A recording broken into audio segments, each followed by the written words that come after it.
Welcome to Unlearn, where we talk to industry leaders about unlearning how we go to market. I'm Kelly Sarabyn, and I run tech partner enablement and advocacy at HubSpot. And I'm Asher Matthew, co-founder of Partnership Leaders. The old ways of going to market are getting more expensive and less effective. To thrive in an era of digital transformation, you have to go to market differently. Let's find out how. Hey, everybody. Welcome back to another episode of the Unlearn Podcast. As most of you know, Kelly and I were in Denver for the Catalyst conference. It was amazing. And I got a couple of days to recuperate. And I think the rest of the Catalyst team is still on vacation. So we'll let them enjoy a much deserved time off. But Kelly, how was your time in Denver? It was an amazing experience. We had the Women in Partnerships Luncheon, which was a great way for 150 women to connect and network. And then I met with a ton of HubSpot partners, prospective partners, and just peers in the field. So it was a great learning experience, but also incredible energy. Everybody was so happy to be there and have a chance to really talk about how we elevate partnerships as a community. Super. And you can already sign up for Catalyst 2024. We have the first few tickets already sold. And the reason why I give it a call out is because we designed this year's conference with the early bird ticket holders. And so this year, we're going to do the same thing. It was actually very cool to take feedback from people as we were building our content strategy and actually building the rest of the content. And then that's one of the reasons why it landed so well. Well, the location and date haven't been finalized, right? So yeah, people are signing. Yeah. People are like, it's a little bit of a lottery. You got to go to Hawaii. I know. So we have like, so interesting. So Kelly basically told me this. She said, hey, if you send out an email like this, you're probably not going to get many responses, but we have 130 responses from people giving us feedback on where we should have the conference. So we're just collating that. And then we're going to actually, to jump in, what I said is that if you want real feedback on your conference, you should ask in an anonymous fashion instead of sending it from your personal email. Some of the comments where I'm like, okay, I don't think we can repeat these again. But most, like the majority of the comments were like, and we'll actually share. You know what? Actually, what we can do is we can share the feedback put together in maybe a slide or something like that with everybody. So it's open for everybody. That's actually not a bad idea. Like insights on the conference and like how people judge the conference. That may be a first. Yeah, like your report card, basically. Transparency is a good thing. Cool. All right, let's kick the podcast off. David, welcome to the show. Thank you very much. It's great to be here. Thanks for having me. I'm sure you have FOMO about like, hey, what is this Catalyst thing that you two are talking about? Oh, I know exactly what you're talking about. Oh, great. Okay, super. Oh, yeah. Wait, he's like, I know what you're talking about, and I don't have any interest in attending that conference. Like, okay, fine. We'll expand the content track. So, David, tell our audience a little bit about who you are and what's top of mind for you. Sure. David Linthicum, I'm actually the Chief Cloud Strategy Officer at Deloitte, basically trying to figure out where the technology is going to be kicked, obviously focusing on Gen AI now for the last several years. Wrote 17 books, including the book behind me, An Insider's Guide to Cloud Computing, was just published a few months ago. The cloud blog on Infoworld.com. Do the On Cloud podcast. That's about 5 years old. Huge number of downloads. And do the thought leadership stuff. Do a lot of writing and speaking at conferences and that sort of thing, and trying to get ideas and opinions out there, ahead of other people's ideas and opinions, and the good ones, trying to align a business behind us. That's what I do. Amazing. I'm always just like, this is not like a pat on the back type of thing, but like I'm always impressed by the quality of like senior folks that we get on this podcast. Because like I come into this podcast and we don't prepare because we don't want this to be like a pre-produced like math thing. So most of the times I'm always surprised, like, whoa, wait, who do we have on the podcast? This is amazing. So thank you so much for coming to our podcast. It's great to be here. So what's top of mind for you these days? Well, top of mind is where is the ability for businesses to leverage technology in a more optimized way. I think that's kind of what I've been focusing on. If you read my opinion blogs, and certainly I state this in the book, it's not only the fact that we're moving into very cool technology. Gen AI is obviously the next instance of that. And I've noticed that all the cloud computing conferences have become Gen AI conferences. It rebranded. Yeah, they rebranded. Everybody's doing the AI washing now, but it's the ability to have those things add value within the business. And that's always my core concern. And I think we have a tendency to kind of miss that as we start moving after the next shiny object and not looking at what the technology can do for an enterprise. And that's becoming more important because enterprises need to kind of move at an innovative pace where they're inventing new stuff and creating better customer experiences and produce better products. And the reason why is because your ability to do that is commoditizing. In other words, companies can enter in the space and, in essence, replicate lots of current processes and lots of customer experiences, things like that. And the best customer experiences and the best products and the best value is going to win the game. So I think lots of large companies are going to be disrupted by lots of smaller disruptors that are able to weaponize technology, Gen AI being the latest instance of that, and cloud. Yep. As a way to just maneuver around them. And we're seeing instances of that, obviously the rise of electric cars and, the new companies, Airbnbs and Netflix and all the other but going forward, it's going to be small pharmaceutical companies. It's going to be small manufacturing companies. It's going to be upstart car manufacturers. The disruption is going to come from everywhere because the technology is almost free.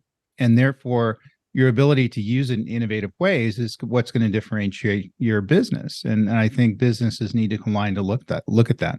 Amazing. Yeah, that's really interesting because I think that it is complicated, right, though, because a lot of time these enterprises, they have so many resources and it's also the ecosystem, right? So if you look at companies' tech stacks, they become so intermeshed. The average enterprise probably has hundreds, if not thousands, of software that has been tied and stitched together.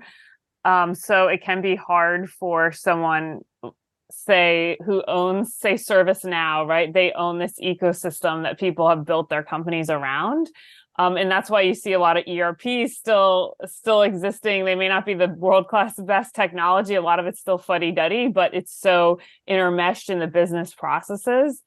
So for early stage startups, is it possible to come into those type of environments and disrupt those large ecosystem players? Yeah, right now it's very easy. When you think about it, that's the luggage that they're bringing into the business. In other words, they have 100, sometimes 200 years of culture, ways in which they do things, business processes, and layers of technical debt that they built up over the last 40 years that are actually holding them back. So in other words, they can't move as quickly as the smaller players because the smaller players don't necessarily have the latency of having to deal with legacy technology. And also, they are born in the cloud, they're born with new technology, and therefore they have better weapons they're able to, bring into the marketplace and leverage quicker. And so if I normally hear a complaint from a global 2000 player, someone that is at, almost $1 trillion in revenue, there's huge companies out there, is the fact of the matter is that the barriers to entry for these other disruptors are in essence removed and actually enhanced right now because their ability to access technology that wasn't available to them 10 years ago is now there. They didn't have access to AI technology. They didn't have access to core SaaS systems and the ERP systems we can leverage as a $50 a month SaaS subscription. And you're really able to create these companies that are able to move into these businesses very quickly and create innovative differentiators in the business. In other words, your ability to create a process, your ability to create a product that's different than the existing products because you're able to move faster. And when you look at the limitations of a lot of the big companies out there, in many instances, it's self-inflicted. We find that they're normally spending more money, to get less value out of their existing technology stack and to build systems. And they're not necessarily moving in the direction in the system. And so they're limited by their own innovative limitations. I guess that's the best way to put it. So you look at what they do, they may have additional resources, but they're not willing to leverage those resources in ways that are going to be more valuable to the business where the other smaller players are. And of course, we're talking about billion-dollar companies that are smaller players now, if you want to define that, but that's typically a small business. And if they're able to move into the market space and displace them, which in many instances is happening, then they're kind of out of luck. Certainly, if they're not able to defend themselves and start moving at a higher rate of speed, and in many instances, I think they're just going to become less profitable, therefore less valuable, and end up selling into the marketplace. We won't see these these things go bankrupt. We hear about the bankruptcy in these multi-billion-dollar behemoths been around for dozens and dozens of years. We're just going to hear about them being quietly acquired by a competitor. And so it's going to be a normalization in the marketplace where the brands in which we're dealing with now are going to be very different than the brands in which we're dealing with in 20 years, because the brands that we're going to be dealing with in 20 years leverage technology in a way that added more value and created more value that returned back to the business. And they weren't willing to take the innovative chances that are needed to kind of take their businesses to the next level. So that's what's occurring today. And the best example of that is generative AI. Everybody wants to use it. I think it's cool.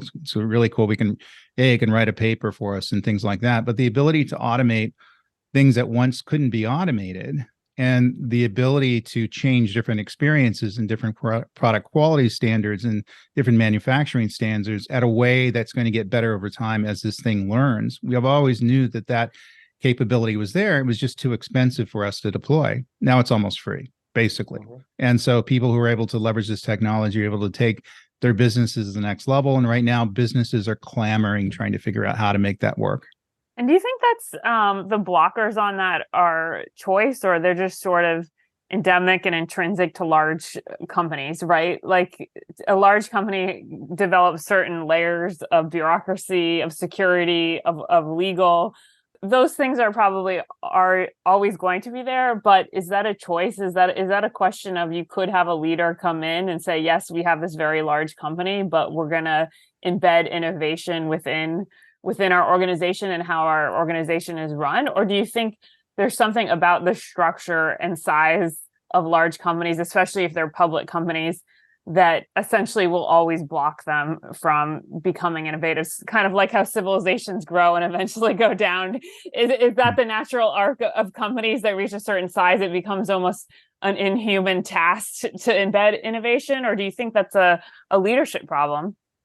I think it's a leadership problem. And there are leaders that are out there today saying we're going to operate our business, our many billion-dollar business, as a startup, and we're going to become an innovative in the marketplace and re-engineering the various systems. The problem with that is they have to kind of get through layers of culture that are typically going to push back on that. So people aren't used to getting things done at the speed that the business needs to get things done. And so when you try to push something through, they normally start, and you just hit the nail on the head. They put blockers up there. We have to get our security people on this. We have to get this through legal. We have to get risk review on this, and that's going to take another 4 weeks and 24 different meetings. And so all of these bureaucratic things kind of pop up as reasons not to do something in a very fast pace. And so they end up spending more money, more time, and not leveraging technology in more innovative ways, just because they do it so slow.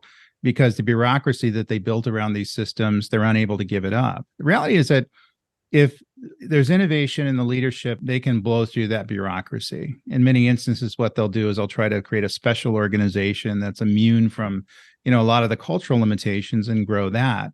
But there has to be a systemic change in how you're looking at your culture. And that's probably the most difficult thing to do. So have a leader coming up that's taking over a company that may have 30,000 employees and saying, by the way, all the bureaucracy that we've been through for the last 50 to 100 years, we're going to blow that up. And if you want to invent something, you go off and invent it. We're going to give you the resources you need to take it. We're going to compensate you for what you're able to invent and the value that it has to the business. And you don't have to get anything risk reviewed. You don't have to get things checked. We don't have to run anything through legal unless it becomes a final product. There doesn't have to be a burdensome process around how we're going to do it. I haven't seen one company that size pull it off, because even though the leaders may say that, if the employees aren't down with it, they're ultimately holding the power. Because, if everybody quits and they're not doing their jobs or dragging their feet, there's really nothing that leadership can do, even if they have a complete control of the company, and all the stock. So you have to get to what the cultural issues are and how to change the culture around adapting themselves to leveraging technology, or leveraging anything for that matter, in more innovative and speedy ways. And so that's why we found that, in many instances, we did surveys at Deloitte where, they were talking about weren't able to make more innovative inroads into the system. We're actually spending more money than those who are able to make more innovative inroads. And by the way, that includes some big businesses. So some big businesses figured it out. In other words, they figured out how to be innovative, change their culture, and start moving faster, very much like smaller businesses. Other businesses would, tell me we don't have the resources, we just don't have, the board of directors isn't committed into investing in this stuff, lots of excuses. And they were actually spending more money. So there was really no excuse. So you're spending more money and providing more or less value to the company. And these other folks, even big companies like you that are your analogs, are spending about the same amount of money and getting huge amount of value that's being brought back to the business. So, what gives? And that's a core question. I mean, I'm a technologist. I'm not a psychologist or a business culture expert, an HR expert. But that's the biggest hindrance to get around. Like I tell my clients, I'm good with the technology. I can build anything you need, to automate anything you need, and do so in an optimized way. But if the culture isn't with me and isn't going to accept the use of this technology and isn't going to move at the speed of need, then it doesn't make sense for you to pay me to build that thing. It makes sense for you to go figure out how to change the culture first, or else I'm going to have no value. And normally the salesman cringes at that, but that's kind of the more real things that people need to hear. And they need tough love. You need to go back and fix some stuff and, do some innovative change within your organization. Some companies have pulled it off. There's some innovative companies that are leading the field right now. They're absolutely huge. And I think they're going to continue to lead the field. But in many instances, they're less than 20 years old. So they were able to create a culture, from the ground up. They're not having to re-engineer something. Sometimes they're able to re-engineer cultures. Most businesses are on the smaller side, able to pull it off, but the large businesses are going to have some issues. And as we're able to automate everything's commoditized, how we build things, how we experience things, all the other stuff is automated. They're going to have no differentiation in the market, no product they can bring to the market that's going to be better than the disruptors are able to bring. So what do you do? I was just going to say, some companies I think have learned how not to get disrupted. And do you think Facebook would be a good example of that?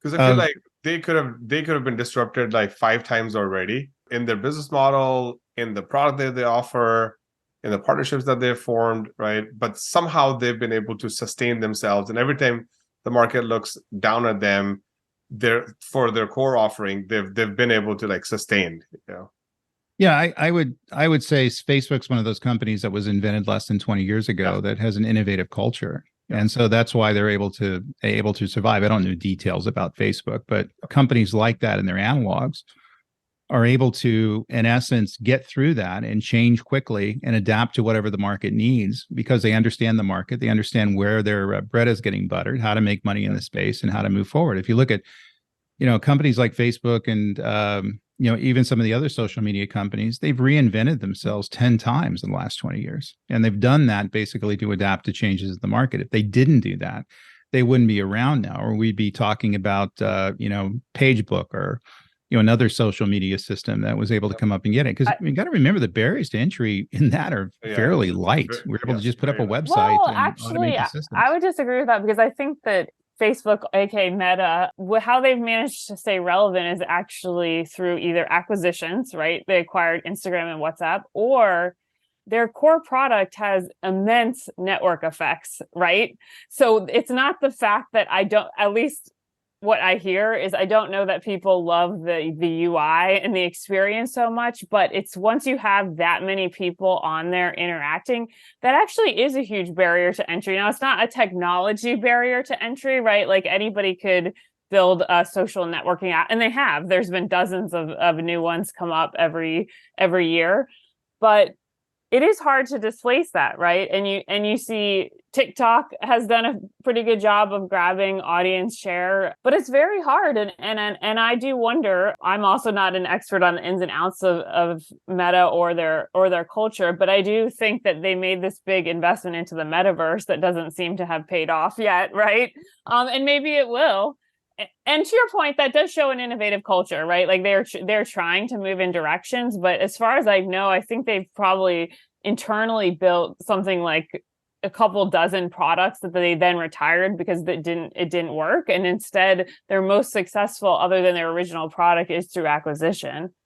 Yeah, I would agree with everything you just said. And the reality is that because they can be easily disrupted by other technology companies, they're able to replicate that technology fairly easy. But their ability not to be disrupted is their innovative culture, and also the fact they're able to weaponize their resources. They're able to go off and buy companies and other things that add different things to the stack. Some of those acquisitions turn out, some of them not, but they're able to keep moving and evolving the company based on where they see the market. But If they fell, in other words, they did something really dumb that lost a good bit of their users, somebody else would be there to pick them up for a relatively low barrier to entry in the marketplace. Kind of that's my point.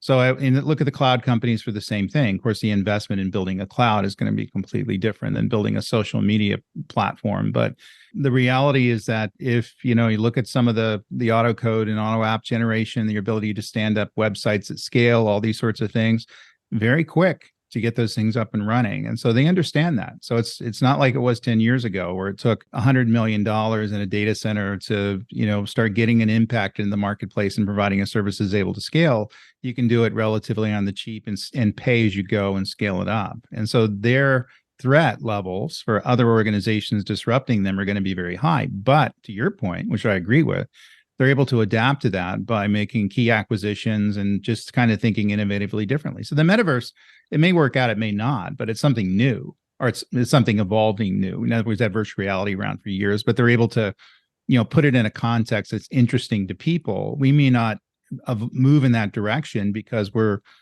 focused on the next shiny object being AI, and they may end up having to reinvent themselves into making some sort of an AI play where the metaverse and investment didn't work out. It doesn't really matter. They're keeping people interested in what their company is able to do because they're constantly renewing and re-innovating. I mean, people are talking about in the press, we're talking about them here because they're changing, they're moving, they're evolving. And they're trying to take over Twitter's audience, right? They have this Right. Threads, which I think, leverage their most valuable asset, which is the network that they own, the network of individuals, by saying, if you're on Instagram, you can use your Instagram to get onto this Threads, and these accounts are connected. So last I heard, it was difficult. If you want to leave Threads, you'd have to leave Instagram. I don't know if they've fixed that subsequently, but they're using that to innovate, right? And try to take over a different audience, which we'll, of course, see how that unfolds. I think the whole state of Twitter and who will own that audience is TBD.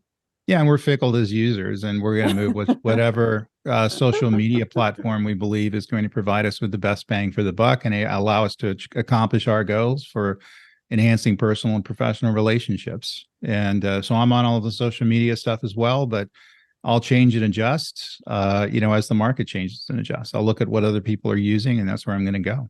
With your thought leadership, since you are prolific as a writer and a commentary, what are the networks that you use? Do you use LinkedIn and Twitter, or one of the above, or other networks? Yeah, I have 200,000 followers on LinkedIn, so I stay pretty much on there. And I was early money into LinkedIn when it first came in. And actually, I have 70 courses out on LinkedIn Learning. So those things are threaded. Those things are threaded into the social media system as well. So in other words, if I put a course out, then immediately they'll let it known, and they have my link to my professional. And the reality is that all the jobs and many of the clients that I've had have come in through LinkedIn messages. So there's a huge amount of value there. In other words, I would value that as probably the most valuable tool that I have and able to use. I'm able to reach out to other professionals, and you can see other people's kind of resumes on the system. I do use Twitter but it's more tactical stuff. So I'll cross post on Twitter as I move to LinkedIn. I don't have a Facebook account. I had a Mastodon account for a month and realized nothing was going on there. So I deleted it. And, just like I said, I'll move in the direction that we need to move. But right now, LinkedIn is primarily where I focus. And it's been like that for a long period of time. And I suspect, unless they do something silly, they're going to maintain that professional social networking arena that's ultimately owned by Microsoft, but they're going to hold on to it. I have a slightly different question for you. And this could be a tangent, but I'm just curious to get your viewpoint on this, right? So when you say cloud, I'm assuming you're following what AWS, Microsoft, and Google Cloud are doing very closely. That'd be yes? Yes. And then this pipes of distribution that they're creating right now, right? Whether through marketplaces, through their partner channels, et cetera, but like it feels like they're all trying to create a distribution pipe, right? Mm-hmm. And so then let's say fast forward 7 years from now, right? They are the only, let's call it Costco, Sam's Club for like technology, right? And like, is the rest of the market just going to sit around and like let this happen? Great question. And you got to remember, there's 3 other clouds out there as well. There's Oracle, there's IBM, and there's Alibaba for the more the Asian market. Well, if there's three choices out there, it's not necessarily going to be a monopoly. You still have three major players that work in the space. I do think that those areas are going to commoditize a bit. You're going to see what I wrote about this in my book, micro clouds start to emerge where other disruptors come up, and they may do something like we have special storage services that applies to healthcare, or we have special processes and AI LLMs that apply to retail. And I think we're starting to see that kind of stuff pop up. And certainly as we consume cloud, we're consuming it with what we call multi-cloud. So in other words, most enterprises don't use a single cloud provider. They use all three. Right. All three of them, yeah. All three, sometimes all six, and maybe more. And so we have this choice that occurs within the organizations around different similar types of systems, such as storage, compute, things like that we can use from any number of providers. The barriers to entry are very high in building an infrastructure as a service cloud, which is what they are. And by the way, I'm putting the software as a service clouds like Salesforce.com and QuickBooks and all the things off to the side. Huge. And that's why we have the three major players also had the most amount of money. So Amazon, Google, and Microsoft had the many billions of dollars they needed to spend to build and maintain this infrastructure. You have to keep points of presence in all the countries. You have to, buy millions of square foot of data center space to get it going. So therefore, I don't think someone's going to provide the scale as those three. And so it's going to be very difficult for them to enter the market, unless it may be funded by another country or things like that. However, I think three to six in the marketplace right now will keep things honest. You got to remember when cloud first started, there was like 30 providers. People don't remember that. I mean, they were all awful, but like they were Huawei Cloud and stuff like that. Yeah, and every telecom company too. Yeah, every telecom company had a cloud and things like that. And now we're normalizing down. We understand what cloud is and what it does, and so I think it's able to support 3 to 6 players. Others can enter the market. We're going to see smaller players get in the market. They maybe get acquired.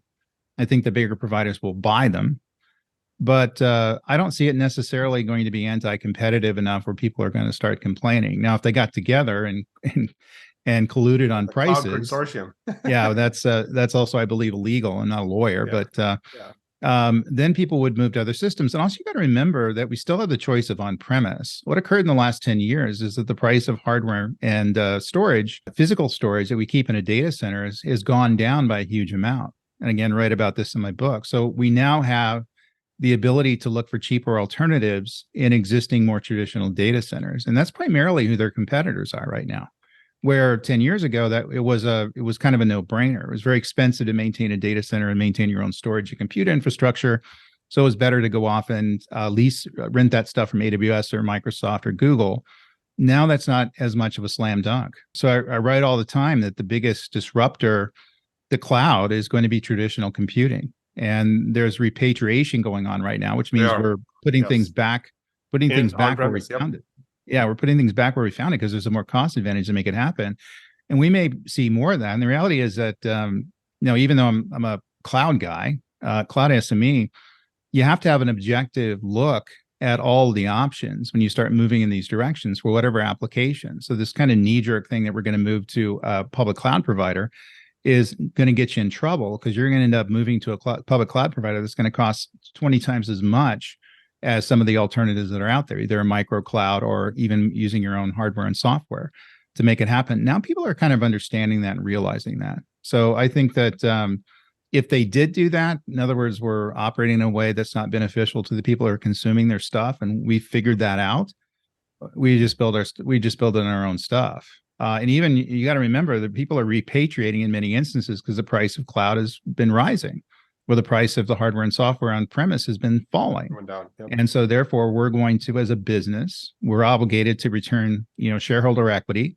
Yep. And therefore we need to take the best and most economical way to make it happen. And I think people are doing that now. I'm involved in lots of repatriation projects, mainly because, they built up too much technical debt and moving without doing a lot of planning and a lot of modernizing of the systems.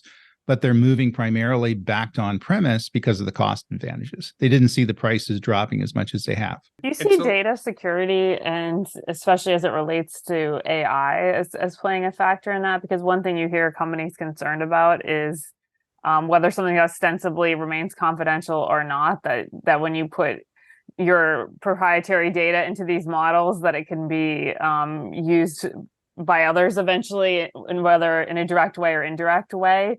Do you see that unfolding, or do you think that will be mitigated? I can't see any circumstance where a public cloud provider would knowingly use someone's data in that way. And so normally it's going to be encrypted and they can't even see it. Oh. The reality is, if you're on the cloud, you're going to have a better, more tightly controlled and managed security experience than you are on a premise. And the reason for that is that's where we've been spending all the money in the last 10 years. So all the good security tools and all the good governance tools exist in the cloud because all of the better security systems out there have invested in R&D dollars in making that occur. So that's kind of a weird thing. Even though we don't see it, it may be 10,000 miles away in a data center they'll never visit.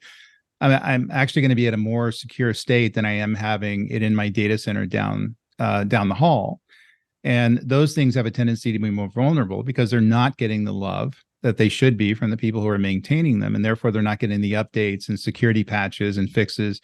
And hackers are able to exploit that stuff. And so if you're connected to the network, you're probably more vulnerable than your own on-premise systems you own that you can see and hug, than ones that are going to be in a cloud provider. And we crossed that chasm about 6 years ago. And I saw it coming because the amount of money that was being spent.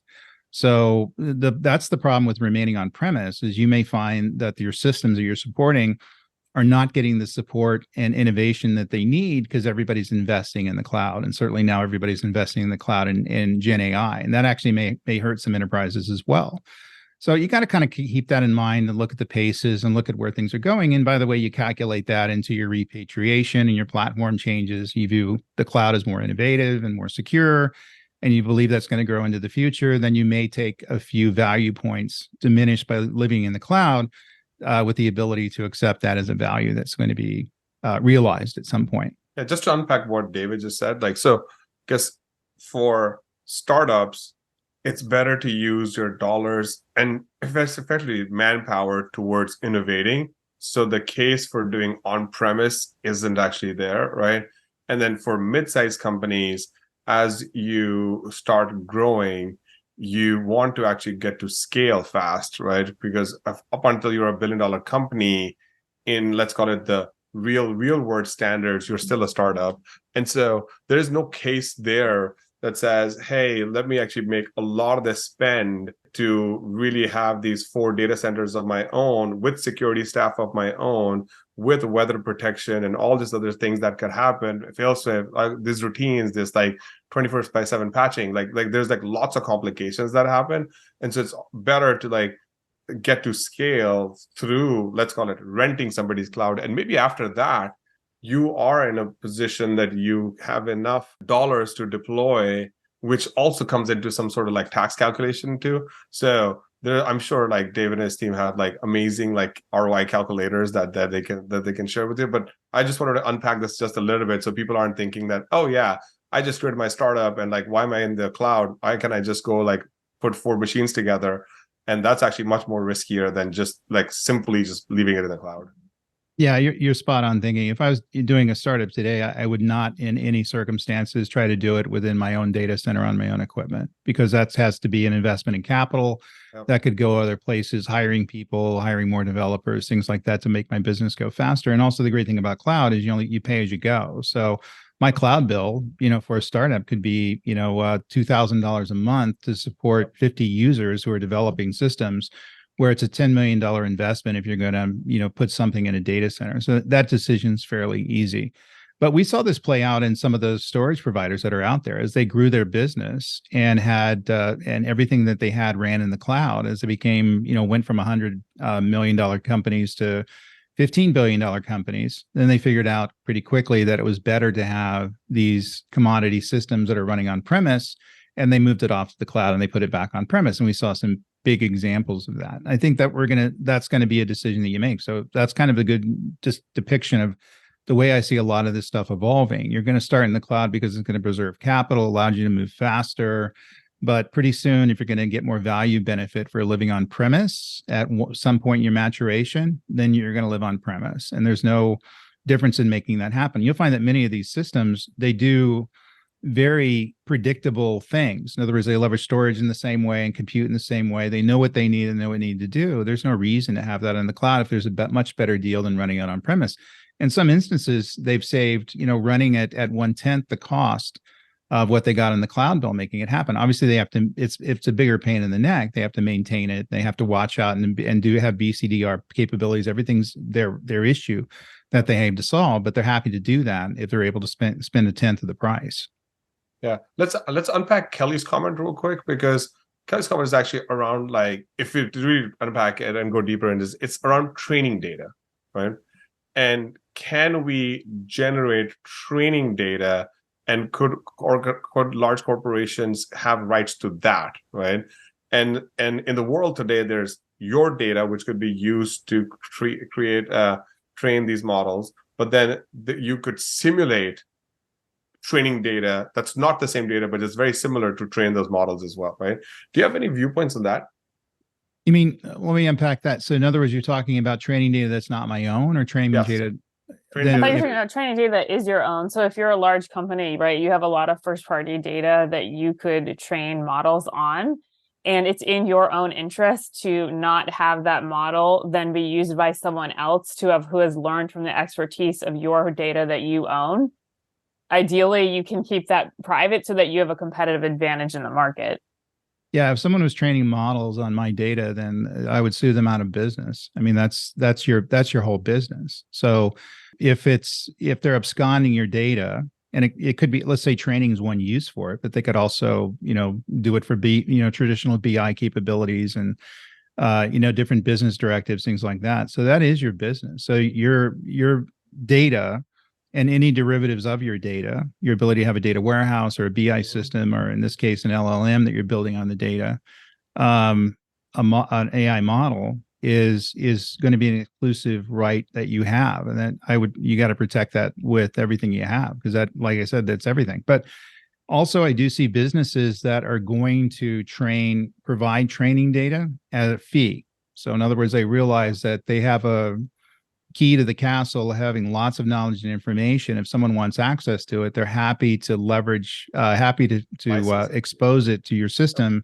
as training data to even build an aspect of your system. But kind of what's happening now, the training data is just another word for a database. And the derivative knowledge model is the ability to look at patterns and assertions that we make in that data as something that's building a set of knowledge. And so everything is kind of based on what that data is. Just like if you look at ChatGPT, it's kind of based on everything that's out there on the internet. It's just a reflection of that, just massive amounts of systems and the patterns that it's able to find and discern within the system.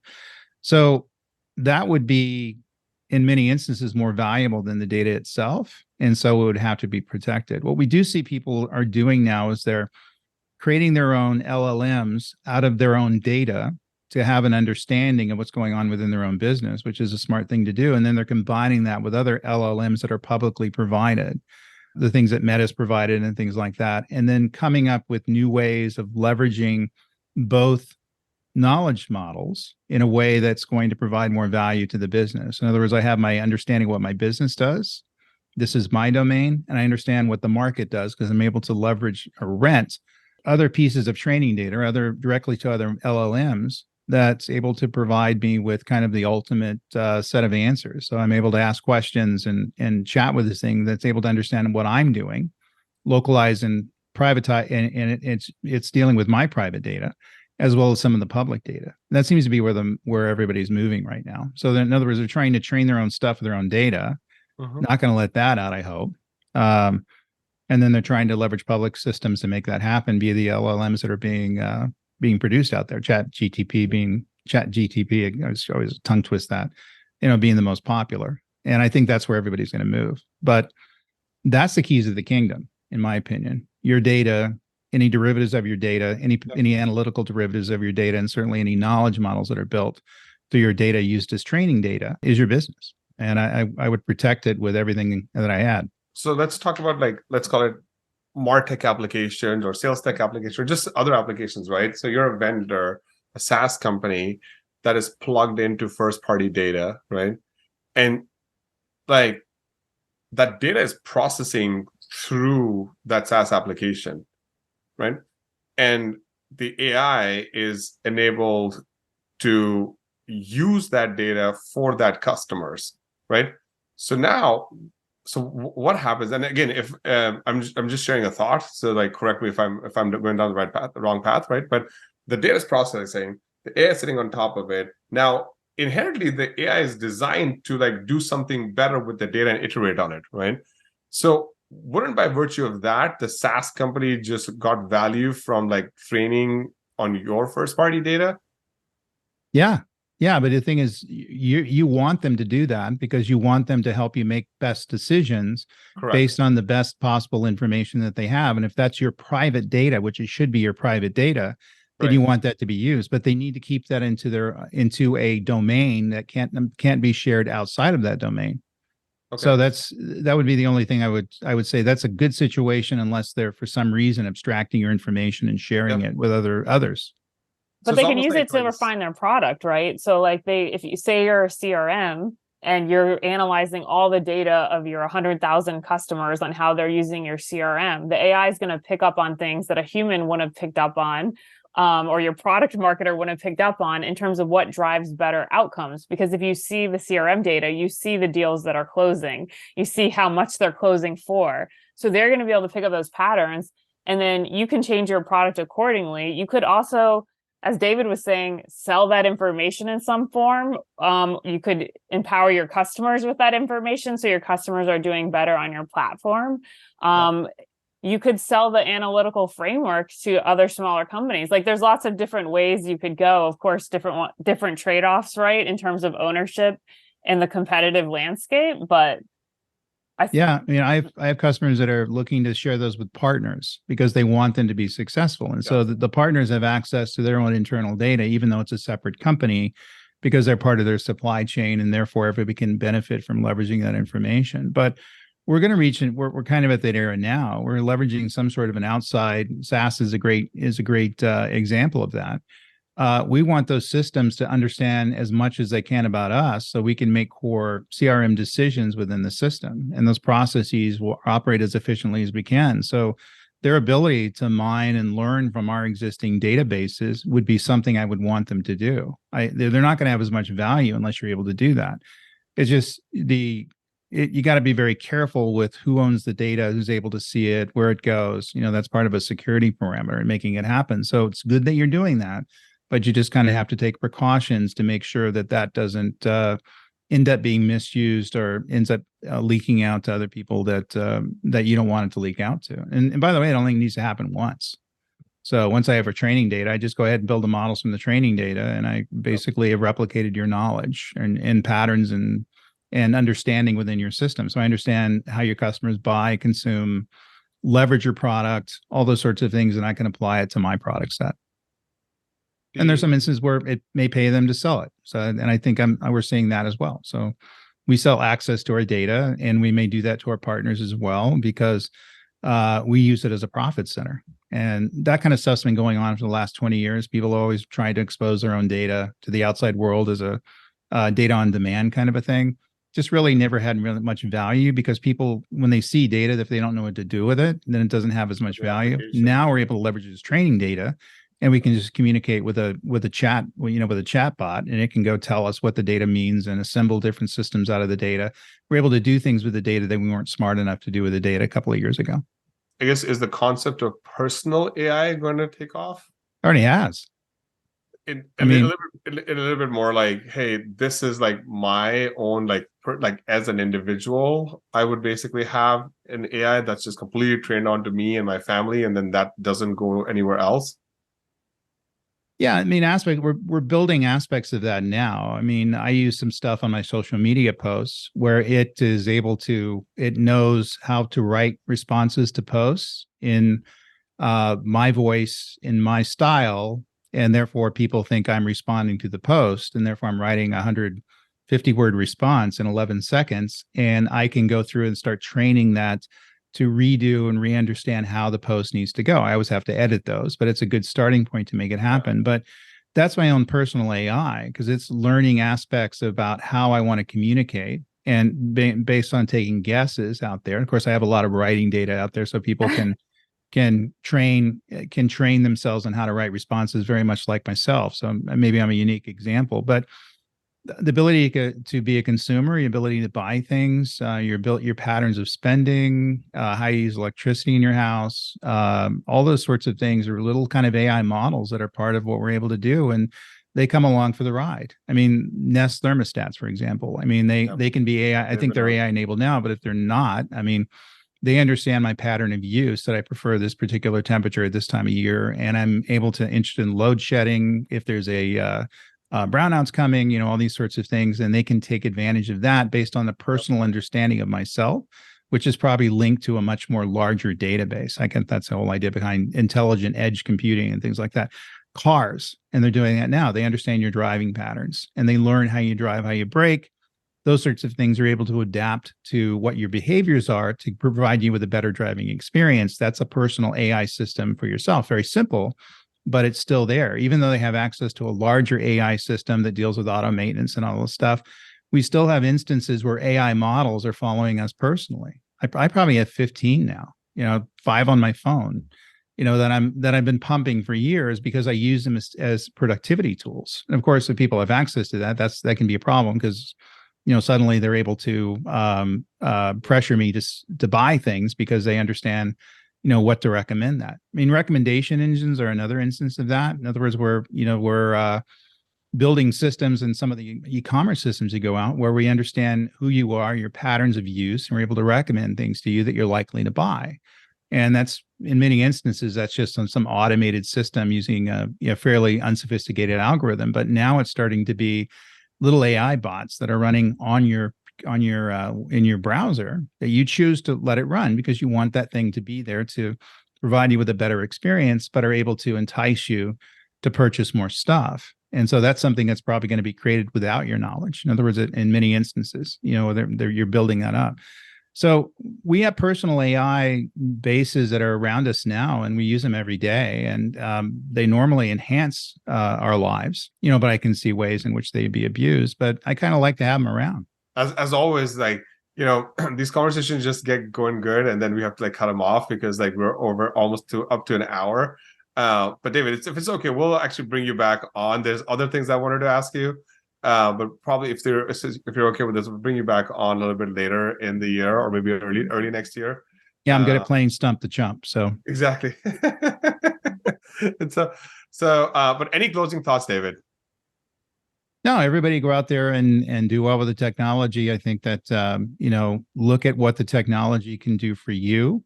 Even though everybody's chasing the shiny objects, you got to figure out which is going to add more value to your business and which is going to add more value to your life, and not necessarily blindly start moving, chasing whatever shiny objects out there. I think people are doing that now and they're getting in trouble. Yeah. I mean, it's well said. I literally was just thinking that right before you said that. It's everybody's thinking that we're going to use all these AI tools to make them more productive. And I'm thinking, actually, I want to use all these AI tools to free up my time so I don't do anything, And so that is actually somewhat of a better way to think about it too. Kelly, any closing comments from you? No, I agree. I would say it's early days and still with AI. So you have to test and experiment, and not every tool is going to work for every use case. And you have to try them out and don't get discouraged. See if it works for that. If not, try another one. That's been my experience. But thank you for coming, David. It's been a great conversation. Super interesting. Anytime. Happy to come back. Thanks so much. Thank you for listening to Unlearn. Subscribe wherever you listen and visit unlearnpodcast.com for the transcripts.